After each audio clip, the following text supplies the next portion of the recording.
Whoever does not practice righteousness is not of God, nor is the one who does not love his brother.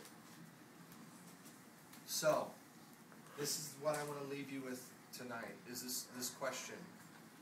It should be evident where you're at. Either you're a child of God who is practicing righteousness.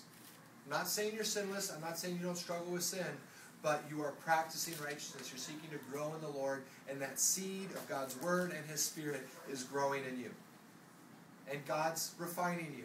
He's allowing situations to come up in your life that is going to make you be challenged, be stressed, and cause all the junk in your life to float to the surface so God can skim it off.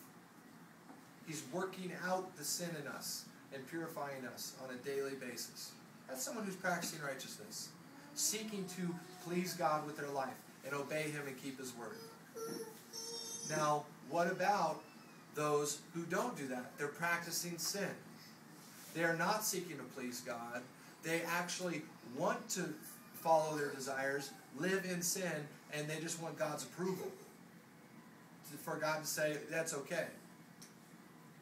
That's someone who does not know God. They are not a child of God, and they are dead in their sins and trespasses. That should be evident. So tonight, where are you? Are you a child of God who's practicing righteousness, or you're a child of the devil who's practicing sin? I mean, it sounds harsh, but that's what it is. Nobody should leave here tonight with a question in their mind where they're at, and nobody should leave tonight not receiving Christ and being His child. And if you've already received Him, the challenge to continue growing in Him and praying and asking God for that seed of His Spirit to grow and flourish in your life. That should be your prayer tonight if you are a child of God already. And if you're not, your prayer, I'm going to give you a chance in a moment. We're just going to be silent before the Lord.